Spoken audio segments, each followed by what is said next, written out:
Hey everyone, welcome to The Deep Map, a weekly podcast from the Philos Project that explores hidden religious and cultural dynamics driving headlines around the world. I'm your host, Robert Nicholson, joined here by my co-host, Dominique Hoffman, and our guest for today, Andrew Doran, the director of Philos Catholic and a senior research fellow here at the Philos Project. Guys, welcome.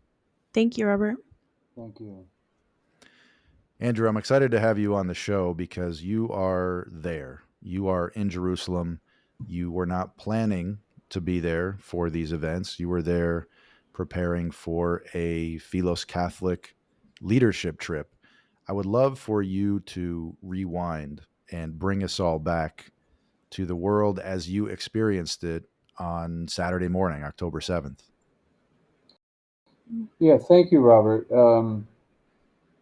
I I woke up and there were a series of text messages, and I'd heard some things, kind of coming in and out of sleep in the morning,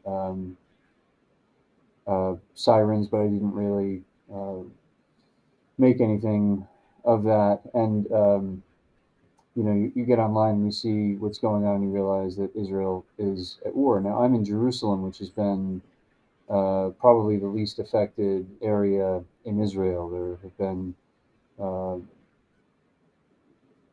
rocket attacks and some incursions and kinetic activity in the north. Obviously, the south has been just absolutely devastated, evacuated. We all know the horrors. And Tel Aviv has been pounded with rocket attacks out of Gaza.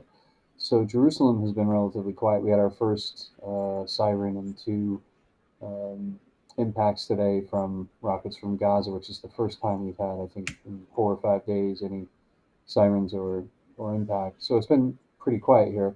I did join uh, a few days ago a mutual friend of ours, Lauren Clemensberg, a former IDF soldier in the Jerusalem Brigade, who was taking supplies donated from a Canadian friend to his old unit.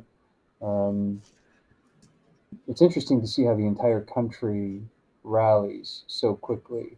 There's a sense of it's a small country, not just geographically the size of New Jersey. It's less than 10 million people, and if it's possible to have a community of 10 million people, that's what Israel feels like. And so, on the one hand, there's the intense trauma that people are feeling, and on the other hand, there's an outpouring of support. There's unity, of course, in Israel that hasn't been present for the last several years, and the country's very much come together. But you go by an army base and you see fathers hugging their sons, dropping off whatever supplies they might have left without. There were cars all along the roadside from reservists who dropped what they were doing wherever they were on Saturday, October 7th, and driven immediately to their base to report for duty, and they've been there ever since. It's hard for Americans to comprehend that, family members pulling up on a base and delivering supplies, going home from military duty to spend Shabbat with your family. These aren't things that we're familiar with.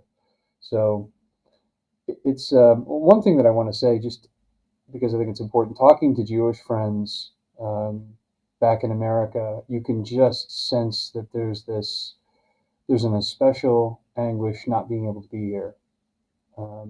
One friend said, I walked into the supermarket and nobody is sharing the experience that I'm sharing.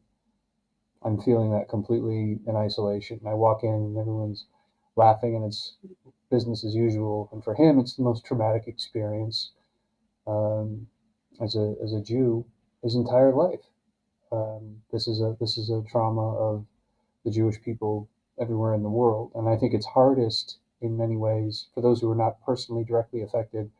It's hardest on those who are feeling it in another kind of personal way, in the communal way, being so far away from Israel. Whereas Israelis themselves, within it was kind of like 9/11. You could see the similarities. There were people gathering to pray, to sing, to mourn. just showing a tremendous resilience. Has there been, well, we know now that Saturday's attacks on the 7th was, the most catastrophic collective moment in Jewish history since the Holocaust. And so is there this, even when Israelis talk about the Holocaust today and Jews, you still feel almost a somberness in the tone in which they describe those events historically. So is there kind of a collective mourning that you've just felt walking around Jerusalem? I would say not so much in public. Um, Mm. I've had to call people for work or colleagues or friends, and you get the sense even just calling that you're interrupting someone who's grieving, Mm. people who are grieving. I think that part's been tremendously hard. You do notice that the men are gone, that the men are, Mm. uh, there are 300,000 people called up in a country of a little over 9 million. You notice that. Mm. Um, so that's something that you sense. Things have kind of, Jerusalem has gone very quiet, kind of COVID like quiet. Mm. And, but at the same time, there is um, a lot of activity. You see people running around donating supplies, whatever the soldiers need. And those needs are changing day to day, and people are reacting to that. Within the first couple of days, I went to the Michael Levin base, which is a nonprofit here in Jerusalem for an American soldier. He was a lone soldier um, from Philadelphia who was here, who was killed in the 2006 war. And lone soldiers, as you may know, are those who come from overseas who don't have family here in the land, and they arrange for them to have families with whom they can spend Shabbat, and also Haredi soldiers who are often shunned by their families, ultra Orthodox who enlist in the Mm. military and in consequence are shunned by their families. And yeah, and there were a lot of young people, and um, there was definitely a lot of hurt, especially in young people. You could see that their idealism had been shattered. And I do remember one um, young woman was, and they're collecting all these supplies for the soldiers. And there was one young woman looking at a video and talking about one of the horrific videos, which many of us saw, of a young woman, Israeli woman in Gaza.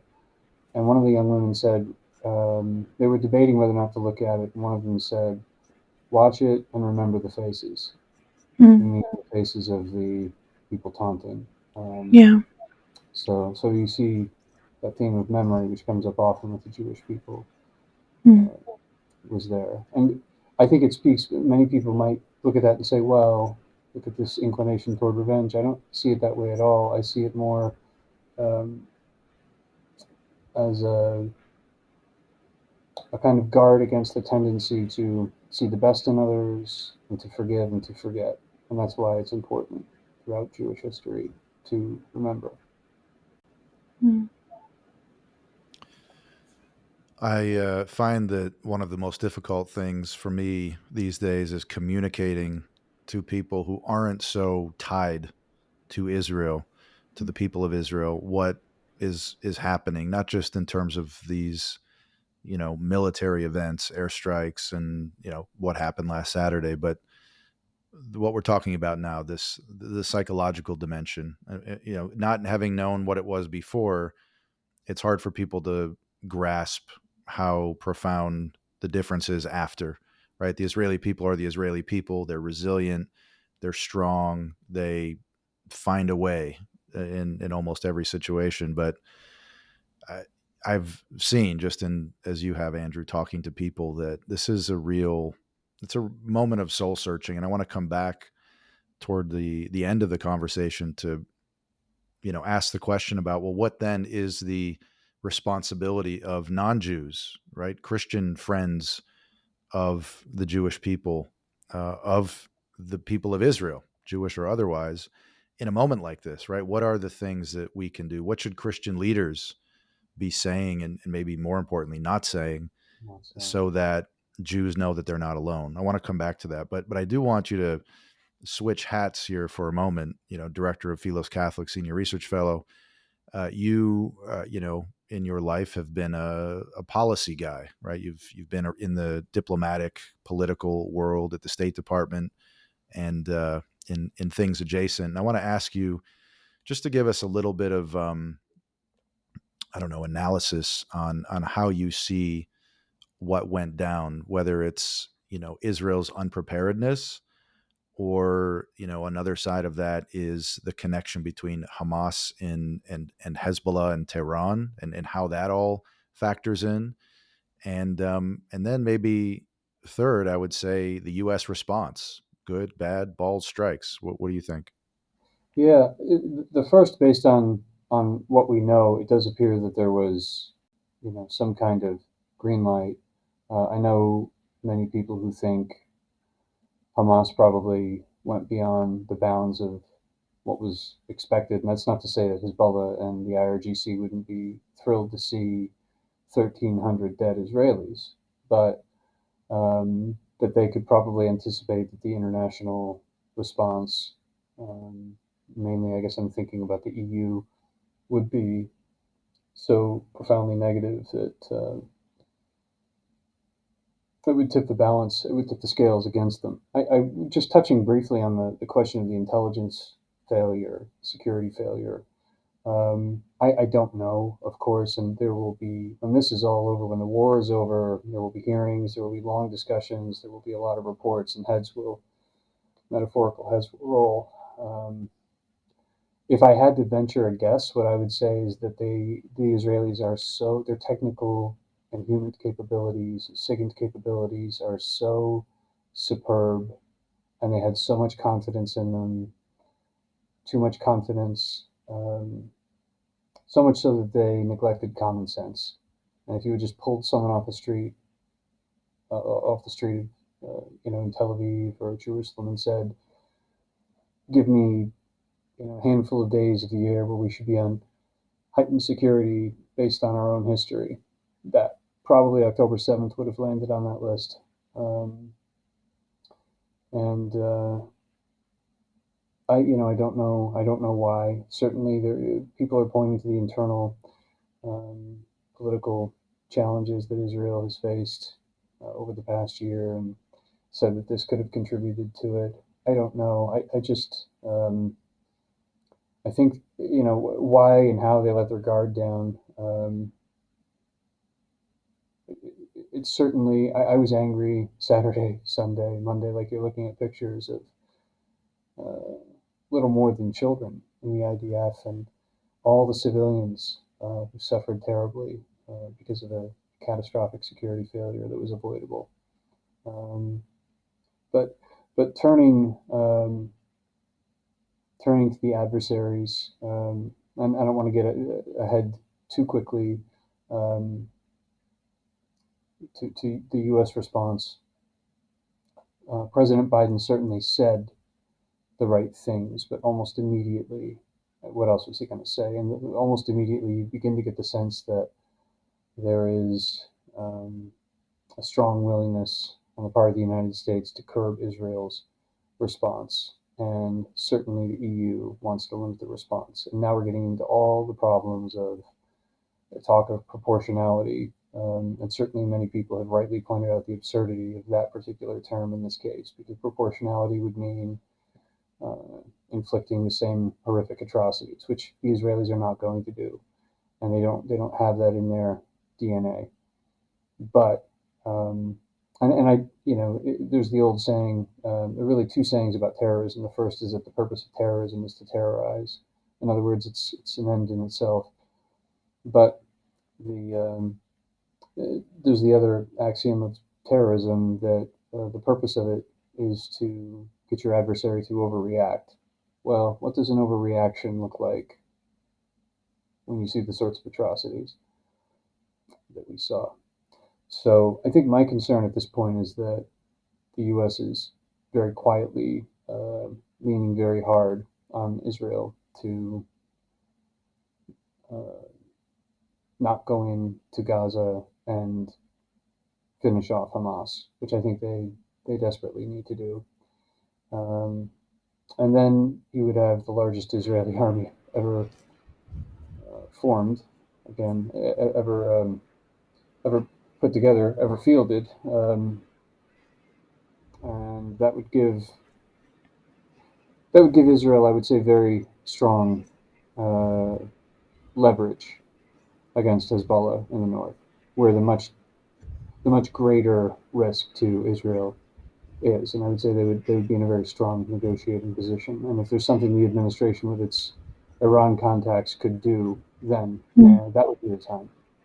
Andrew, in your expert opinion, do you anticipate escalation coming from Iran? They've continued to threaten Israel in the press that if they continue into Gaza, that they'll bring another front into this conflict. So do you think that's a viable threat coming from Iran? I think Iran has their two strongest proxies in the region, arguably strongest, which would be Hamas and Hezbollah. Hezbollah is much more formidable. Hamas, if the Israelis press ahead as they ought to, it's in their own national security interest. It'll really just be down to Hezbollah, and I tend to think that the Israelis, if they're going to deal with, if anything happens in the north, Israel will be ready. They're mobilized. If Hezbollah were going to attack, however, the time to do that would have been Saturday, October 7th. That's not to say that it's not possible, but I've been of the opinion all along that that Hezbollah didn't have any plans to join the war a few days later after Israel was already on alert. That's not to say, however, that something couldn't happen that would trigger a conflict. I don't think clearing out Gaza would be that, but it's possible. I think Iran probably doesn't want to lose both of its first strike capabilities that are on Israel's border, and I think they understand. I think they probably realize that Israel is serious. At the same time, they know that Israel is going to be open to being pressured by the United States, and I think they probably think that they have a strong hand to play here, and that's what's a little bit frustrating. So I think the U.S. is probably talking a tough game publicly, but behind closed doors, taking very strong steps to limit Israel's response. So, those of us who remember September 11th, if anybody had been talking about proportional response in September, October of 2001, they would have been driven out of the room. If anybody had been talking about, restraint, proportionality, peace, no one would have been praying for peace in that September, October of 2001. They would have had a very clear sense in their mind of what peace meant, and peace would mean eliminating the people who had just murdered over 2,000 Americans in a day. And if that was the American response after September 11th, you can imagine what the Israeli response is. Andrew, could we step back maybe and talk about the Biden administration's initial response and some of your frustrations with that response? I know their initial tweet was taken down calling for Israel's restraint in responding to the initial terrorist attack. And in what way are they playing both sides? That's the impression I've gotten from just reading the news, but just your expert insight would be really helpful. Yeah, I don't actually have any particular insights, special insights into the Biden administration and their response. Yours would be as good as mine, and I concur with that. I think that the administration, this is an administration that obviously does not like Bibi Netanyahu, doesn't like Likud, doesn't like the conservative trend that Israeli politics and culture has taken. And so there is a very strong relationship that goes beyond politics between Israel and America. It's a very deep and old and strong relationship, and those sorts of relationships can weather a lot. But this is something that's certainly going to be very much on the minds of Israelis, I think, in the days and weeks ahead, as it becomes a little bit clearer that there is a gap between what the administration is saying and what it's doing behind the scenes, pushing for peace. So to come back to your question of the tweet, I think they were probably tipping their hand about what their intentions were all along. And Israel's going to have to make decisions on that basis. In the future, Israel's done a very good job diplomatically of forging some key geostrategic alliances. One of those is with a country like India, which has sort of gone its own way on events of the last 2 years in Europe. Israel is at a crossroads of the world, but they also understand the trends and the way things are going. They understand that not all relationships as they're seen, diplomatic relationships with other nations as they're seen in the West, actually reflect the way that they are. So I wouldn't be surprised if we see Israel go its own way, despite U.S. pressure, so that they can see this matter in Gaza through to the end. One of the things that we struggle with, Andrew, and you and I have talked about it quite a bit, is bridging the cultural gap between people who live here and people who live there. Some of it has to do with the culture and the religions that inform the culture. Some of it has to do with geography, right? It just does not compute to the American mind that there could be a 2 million person enclave, most of whose residents are very much opposed to my existence, living right next door to me. In America, we're used to Afghanistan, right? 70 zillion miles away. The idea of having something here so proximate, so close, seething, angry, armed, funded by this state sponsor of terrorism, Iran, is just not something we can process, which is why it's so easy for us or for our president or anyone in the U.S. to say, oh, come on, violence isn't an option. Just make peace. Peace is always the way. So recognizing that that's a huge problem and probably informs some of the advice or the diplomacy from the U.S.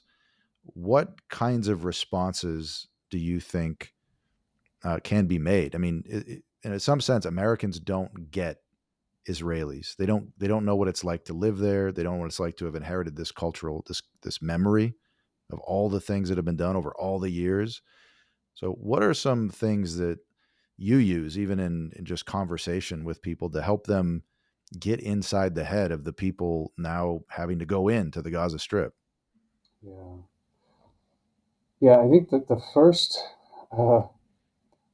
thing that I find maddening is the assumption that Palestinians are mistreated by Israelis. 20% of Israel is Palestinian. Arab Israelis are about 1/5 of the population. The overwhelming majority, over 90%, are Muslim. And we're talking about Israeli citizens. Show me the Arab state that would make 20% of their population Palestinian. The Palestinian people they're not even granted refuge by other Arab states. But so often these states are teaming up on Israel and accusing them of this and that. And so I think that's the first point that has to be made. But there's certainly a double standard. We hold Jews to a higher standard. We hold Israel to a higher standard. We hold Arab Muslims to a low standard. And we seem to have almost no standard at all for the Palestinian people, who have not been passive agents in the misfortunes throughout their own history. Time and again, peace has been rejected. And there's an old saying that you can't win at the negotiation table what you lost on the battlefield. and the Palestinians have lost every war that they've made against Israel. The Arabs have lost every war that they've made against Israel. And at this point, most have made peace with the idea of Israel. But the Palestinian people have not. We continue to hear from the river to the sea. And there are a number of misconceptions about Israel that survive over the decades. I was speaking with an American Jewish friend in upstate New York who's an IDF veteran. He's a doctor in Rochester, and he phoned me and was asking me what the Philos Project could do to get Israeli media to do a better job of translating into English what is being put out via Israeli news sources, which is what he's following from upstate New York. And his point was, if the world truly understood the way things are being explained in Israel, if the Israelis did a better job of this, the world wouldn't be so readily ganging up on Israel. And I think another thing that I find very frustrating is how so many people are willing to believe whatever comes out of Hamas, but they're deeply skeptical of anything that comes from Israel, no matter how many different agencies and independent sources are verifying it. And it's difficult to come to any other conclusion but an age-old antipathy when you run into those sorts of issues. Yeah. I want to come back to that antipathy. I think it goes right to the heart of what you've been doing at Philos Catholic and are doing here in a few weeks. But I want to ask you one more question, because for some people, it's not even clear why we should care, right? They're not even at the point where they're trying to understand what's happening. I've had a couple of people softly respond to things I've said with some version of, but why does this concern us? Obviously reacting to the failed wars in Iraq and Afghanistan and what's happening in Ukraine, and the feeling that we're being sucked into some confrontation that's not ours, some war with Iran, right? To exaggerate a bit. And their response is, we don't need any more war. We don't need any of this. This has nothing to do with us. What is our part in Israel? For someone like that, what kind of response do you give? Yeah, I think looking back at 25 years of misadventure in this part of the world, there is one thing that stands out, and that's that we never really had a reliable partner. We always bet on the wrong horse. Israel is a reliable partner. Now, someone may believe that, for whatever reason, that this is Israel's problem, and that Israel is strong enough to deal with it on their own, and that we've spent enough blood and treasure in this part of the world. I think a person, an American, is permitted to believe that. I think the first thing I would say is that we are not intervening in a war, and we're not intervening here at present in some way that's going to draw American troops in. We're intervening, it seems, in a way that is preventing Israel from pursuing its own national security interests. So I think that's the first thing that has to be said. I think, yeah, compared to other partners around the world, Israel is certainly reliable. I would make I would make an argument to fellow Americans that I think there are times when you act when you have some vital interest at stake, and there are times that you act because you have a friend and ally in peril. And I think we have a sense of who those might, and sometimes, and usually those things overlap. But I think we have a sense, when somebody shares your values, and I don't just mean democracy, but when you have a country that's really on the front lines of what's pretty clearly a struggle between civilization and barbarism, and I know that gets drawn out a lot. I think this really is it, and to be perfectly candid, I don't see how in 2023 one can fail to see a nexus between what's happening on American campuses, what's happening in the streets of London and Paris and other streets in Europe and across the West, and what's happening in Gaza. These things are of a piece. And we could draw, we could put together some kind of Venn diagram and go back to Edward Said and look at we could go back before that. We could look at the effect of American missionary and education efforts in the Levant in the 19th and 20th century in shaping Arab nationalism and the absolute horrors that came from that. So, America's reach around the world has been pretty profound, and much good has come from civil society. But if you look at the mix of ideology, higher education, and violence in the past and in the present, it does sort of seem to me like history is repeating itself. I'm referring, of course, to the Arabists and the missionaries. But now, if you see what's happening at college campuses in America, the world, certain parts of the world have gotten very small and gotten very violent, and that's happened very quickly. That campuses in America have become unsafe for Jewish students is pretty shocking. That there's no intention of keeping them safe, and I don't mean safe in some sort of,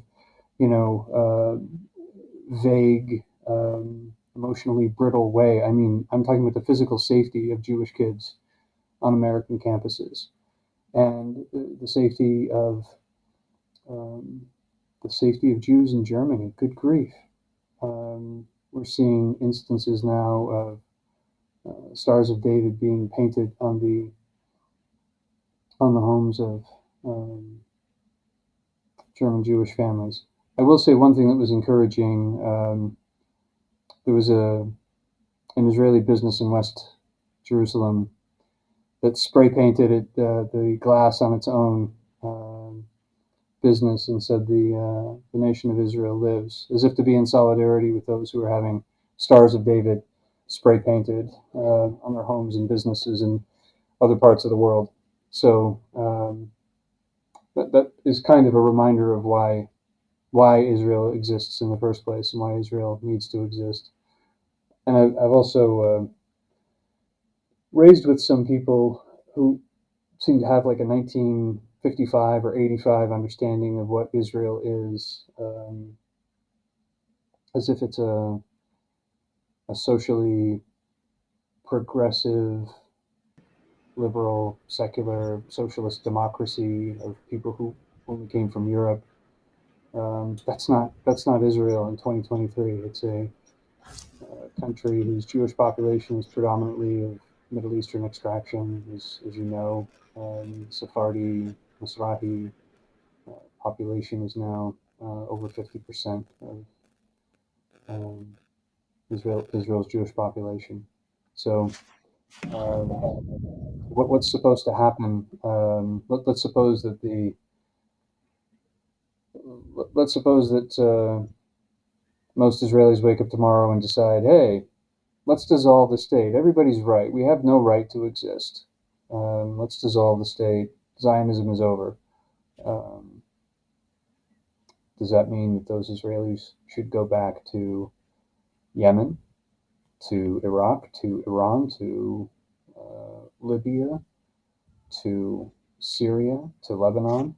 I don't think so.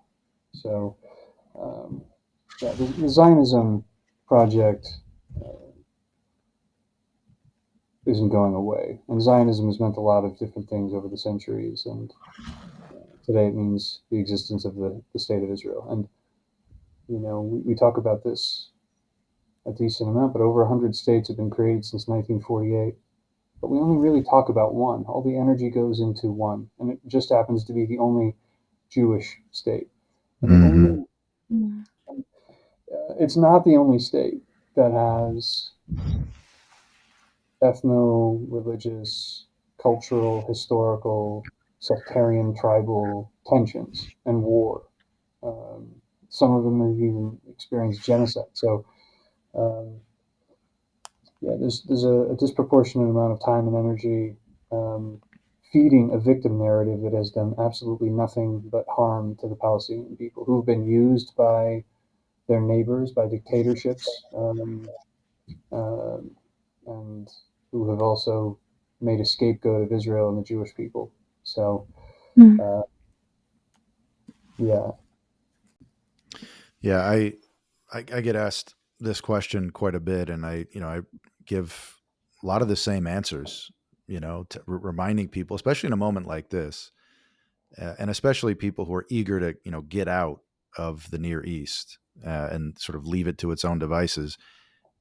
Everything that happens in Jerusalem ripples outward. You may not like that. You may not be able to explain it, but the mere fact that there are a couple of billion people on this planet scattered all across it who think that that city matters, that city, by definition, matters, right? There are people marching in Seattle because of what happened not far from Jerusalem, and in Pakistan and in Africa, right? This, whether it goes for bad or for good, the city matters. It also goes back to, Western civilization itself. Define it however you will. You take away the contribution of Jerusalem, you don't have a Western civilization, at least not one that you and I recognize with the same kinds of values of justice and equality and freedom. And to the extent that the West is derivative of the Hebraic tradition of the people of Israel, any engagement with that part of the world from the West needs to start there, right? Until you sort that relationship out, there's nothing else to talk about. And of course, as a Christian, I believe that, the role of the Jewish people in history is unique, right? People get in all kinds of arguments about that, past, present, future. What does it mean? Where is it going?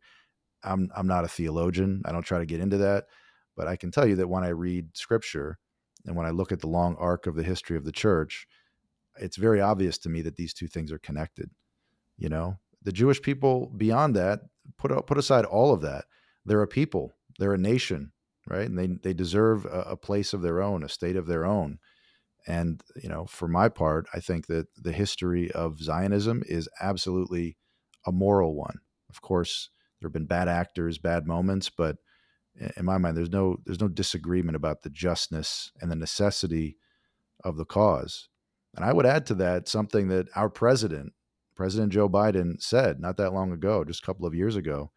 And I pulled up the quote here. He said, "Until the region says unequivocally that they acknowledge the right of Israel to exist as an independent Jewish state, there will be no peace." Yeah. So when you start to think about causation and tracing things back to their source and what is this really all about? Like, why isn't this working? I think this needs to be on a very short list. The overwhelming majority of Arabs and Muslims reject the very existence of any Jewish independence and sovereignty in any part of the land. I mean, thank God in recent years we've seen that changing. We've seen Arab states come around, if begrudgingly, and recognize there's such a thing called Israel. And maybe there's more to be gained by making peace with it than making war. But I think President Biden was right. I mean, this is one of the most upstream issues for anyone who cares about peace and pluralism in the Near East, right? If the Near East can accept a tiny Jewish state, then lots of other good things are in the offing. And I'll say one more thing, and then Dominique, I know you had a question you wanted to raise, but by saying all of that, by saying Israel matters, it's connected to us. We need to be engaged. We are not saying that we are so biased that we cannot be agents for peace, right? Certainly at the Philos Project, that's a huge part of what we've been working on since before this was, a topic on the news. We can be compassionate. We can be constructive in the way that we engage with Palestinians, Arabs, Muslims. And not only, it's not a theory, we've done it, we do it all the time. This is an active part of our work. I don't think the two things are mutually exclusive. I think you could be unequivocal in the justness of the Israel project while also saying that there's a way to make peace, even provisionally, with the people around this country.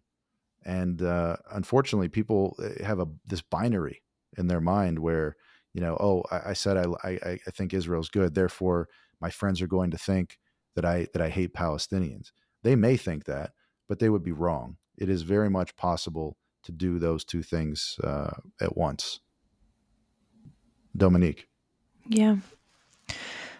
Well, we've talked about anti-Semitism, what pushback against Israel's look like, but there's also some beautiful stories coming out of this crisis and out of this conflict. And I would just love to bring in the Catholic Church's response and tie that to your work here at Philos, Andrew. You can correct my pronunciation, but Cardinal Pizzaballa had offered himself, the head of the Catholic Church, who represents Pope Francis in the Middle East. He had offered himself up in exchange for the innocents, the hostages, the children, to Hamas. And so a beautiful offering and sacrifice. So if you could maybe bring some light to the conversation, how has the Catholic Church responded globally, and also in Jerusalem specifically, and what are some things you're proud of in that response? Well, certainly, I can't speak really to the global response, which I haven't been following that closely. But of course, here in Israel, what the cardinal said and what those words meant, seeing the number of news outlets here that picked it up very quickly, and the way that it spread very quickly on Twitter, it was certainly very well received. And I think it's also important to mention, whether one is here or in America or anywhere in the West, anywhere where there is a Jewish community, this is a time right now when expressions of sympathy and solidarity mean a great deal to the Jewish people, because their experiences, we are surrounded by enemies and people who are either indifferent to us or want us dead. That was their experience for much of their history in Europe, even though Americans, we're not really conscious of that, because we've always had such a strong and positive Jewish presence in American culture.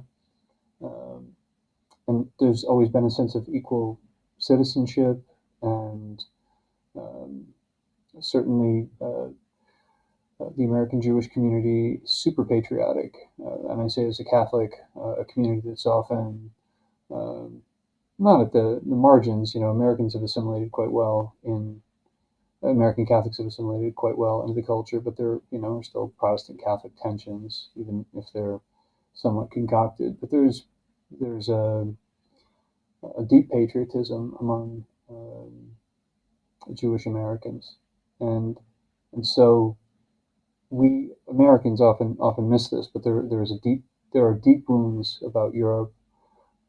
There are deep wounds from the Middle East, and these were brought back by all of the diaspora when they came back to Israel, and it survives very much in memory. And so these are very healing experiences when people make a small gesture to convey sympathy. But for a cardinal to say, take me and give the children back, give the women back, give the mothers back, give the elderly and the infirm, give them all back and liberate them. First of all, it redirected the region, the country, and the world's attention. Well, the country didn't need it redirected, but the world's attention back to the fact that there are hostages right now. And so people talking about peace and proportionate response while civilian hostages are still being held with a gun to their head in a war zone. It's disgusting to me that people are distracting the world's attention from that. And so very grateful to His Eminence for that courageous statement, and everyone who's a Catholic could be proud A little bit unsettling, however, has been the response on social media. I think we've all seen that. We've seen some of the statements, we've seen the debates, we've seen pretty clearly anti-Semitic and frankly very hateful responses. And to return to what we were talking about a little bit ago, I think I don't quite want to say that the battle lines are drawn, but I think that the contours of something are beginning to take shape, and it's not the way that Samuel Huntington might have seen it, as much as we might esteem him in a sense. These are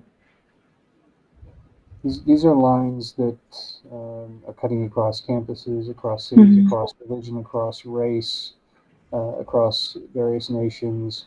We've seen an outpouring of support and compassion from Muslims from this region and around the world, Christians as well.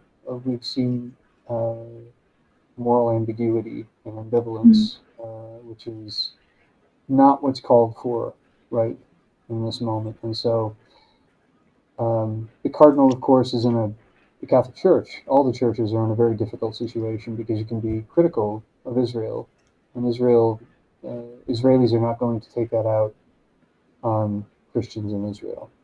The same is not true everywhere else. And those of us who are a little bit more familiar with the region know that this is that these are realities that constrain what may be said. So it was also a courageous statement that the cardinal made in ways that might not even be apparent to the Western observer. Yeah. Could you maybe talk a little bit about the work Philos Catholic has been doing to combat anti-Semitism? I know you have your conference coming up, which is quite timely. So if you could maybe just explain some of those concepts or those overarching concepts within the church that you'll be discussing there. Yeah, thank you, Dominique. So a week from today is actually the 40th anniversary of the Marine Corps barracks bombing. The next day, which might not have seemed significant a couple of weeks ago, and now we have all these anniversaries coming together next week. Why did we choose that week?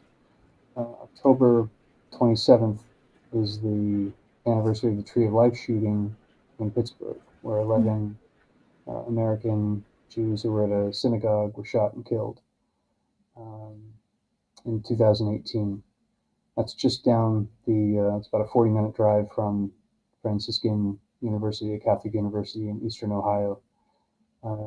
It's also the anniversary of the promulgation of Nostra Aetate, which is a Vatican II document that essentially redefined the relationship between the Catholic Church and Jewish people, or I should say realigned or clarified. And it's a document that's better known among the Jewish people than it is among Catholics, but it's an important time to revisit that. Now, when we scheduled this conference, and the conference theme is Jewish Catholic relations and Nostra Aetate at a time of rising anti-Semitism. When we started planning this many, many months ago, I can tell you that some people who heard about it said, is this really necessary? Is there really a spike in anti-Semitism? And certainly we believe that there is. We can point to the data, but nothing, I think, has driven home the urgent need for this conference than the response among Christians and Catholics to the absolutely horrific events, not only in Israel, but in the West and on American campuses. And among many Catholics, we just find that there's a great deal of ignorance and perhaps disinterest in questions that touch on Israel, the Jewish people. And I don't mean ignorance in the pejorative sense. I just mean just the simple lack of knowledge. Having said that, there has been a tremendous amount of goodwill expressed and interest. And I think for people who are involved in this work, whether it's helping people to gain a better understanding of Israel or relations with the Jewish people, this is a good time to engage with people of good faith wherever they are, and help them to learn more about Israel, help them to learn more about the Jewish people, help them to learn about Christian-Jewish relations, and to use a term that we're very familiar with in Philos, help them to better understand their own Hebraic roots in the people, in the land. Yeah, this conference is very exciting. I was already excited about it. And then all of this happened. And as Dominique said, what a perfect time to rally Catholic leaders at a great Catholic institution, Franciscan University, to talk about one of the most pressing problems facing our society today. And I say our society because even though there's a very small percentage of Jews in this country, it's very clear. And we've seen just in these campus rallies some foreshadowing of it, a real danger to the United States of America, right? Put aside even the Jewish population, because that poison that fuels anti-Semitism is the same poison that corrodes everything else. It starts with the Jews. It almost never ends there. And so what you are doing, Andrew, with this conference and with Philos Catholic overall, I think it's really on the cutting edge. And I don't use that term lightly. There's been not only a number of trips that you've done, high level leadership trips, seminarian trips. There's also been some publishing. So this book that we were involved with, the Catholic Approaches to the People, Land, and State of Israel, an edited volume from Catholic University Press. You can find that on Amazon. Tremendous resource with both Israeli, Palestinian, and Western voices, Catholic voices, picking through some of these difficult questions. And really, I think, laying a lot of the groundwork that's needed to take the Catholic-Jewish relationship to the next level. I wanted to ask, for people out there who are listening and would like to either attend or find out more information about this conference, is there anything that you would point them to? Absolutely. You can go to the Franciscan website. The easiest thing to do, which is what I do, is to Google Franciscan Philos conference, and the conference is October 24th to 26th at Franciscan University, and we're going to conclude that by launching something called the Coalition of Catholics Against Anti-Semitism, which will be a coalition of lay Catholics who are not just expressing solidarity, but also laying out a plan of action for how Catholic institutions and Catholic families and individuals, schools, can combat anti-Semitism, not just in the immediate future, but also long term. It's really really important work what you're doing, Andrew. I do want to point to a few other resources for people looking to get more information. Obviously, there's this podcast. I hope you subscribe if you have not, and share it with those you love. There is the Philos website. You can sign up for updates, philosproject.org. Urge you to do that. There's also something called Pathfinder. And those of you who are longtime listeners know what Pathfinder is. Pathfinder is a suite of online courses made by the Philos Project on things like the Israeli-Palestinian conflict, but also things like Islam and the history and culture of Lebanon and U.S. foreign policy in the Middle East. Some really great courses there. Best part of all, they're all free. So if you go on the Philos Project website, you will find Pathfinder. Dominique, my co-host, is the administrator, I guess you could say, of Pathfinder, and taking Pathfinder, even cooler than being free, allows you to participate in other additional Philos opportunities, including Philos Leadership Institute and trips to the region. There's another great resource that we often forget to mention because it's been years since it was produced. But Hope in the Holy Land is a feature film, a proper movie that is on Amazon Prime and a few other platforms, and is, in my opinion, the single best uh, look at the Israeli-Palestinian conflict from a Christian perspective, and I would even say from a human perspective. And I would say for those looking for hope in the Holy Land, some path out, some indication that this won't always be that way, that film is a great first step to seeing what's being done and how building on that can lead to something even better. So please check out those resources at the Philos Project. Dominique, was there anything else that you wanted to get to? No, you covered it all, Robert. Thank you. Andrew, I want to ask just sort of last admonition for everybody listening. We're all kind of waiting for the ground invasion of Gaza. This is going to be a big and probably very ugly situation for Israelis, for Palestinians. Any guidance that you would offer for people watching these events in terms of how to think about it? Yeah, I think the first thing I would say is that urban warfare is really just about the worst kind. To be perfectly candid, um, my hope was that Israel was going to um, take a siege approach to avoid IDF casualties, but they seem pretty intent on moving in quickly. There is going to be a lot of loss of Israeli life because of the way Hamas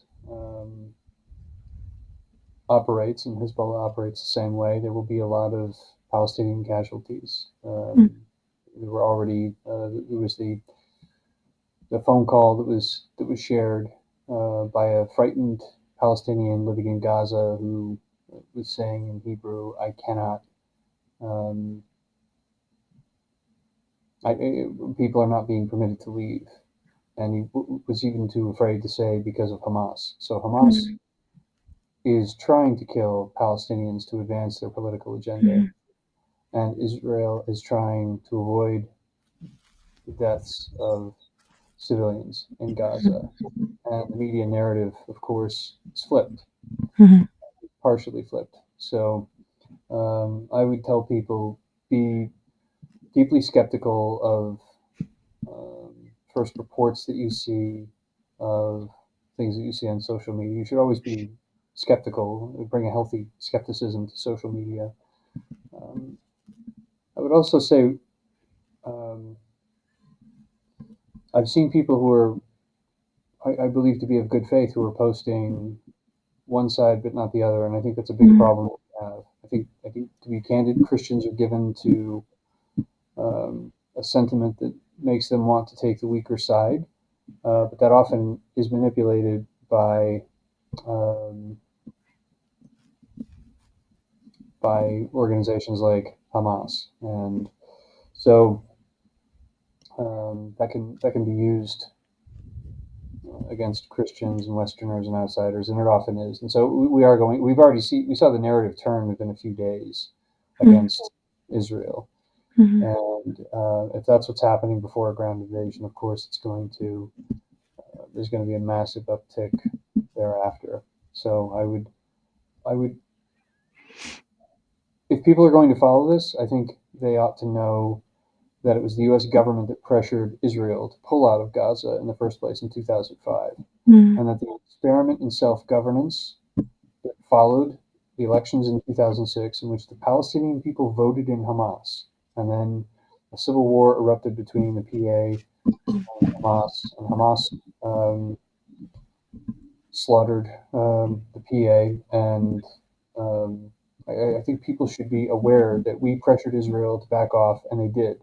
I know you don't want to open this up that we're closing things out, but I guess I'm just saying have a good understanding of what it is that you're talking about and looking at, and know something of the history.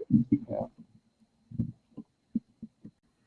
Well, thank you, Andrew. I appreciate that. Those are wise words going into what's likely to be a very difficult phase of this conflict. Appreciate you, appreciate the work that you're doing, and really recommend everybody out there to check out this conference that Philos Catholic is doing at Franciscan University. Andrew, thank you. Thank you, Robert. Thank you, Dominique. Thank you, Andrew.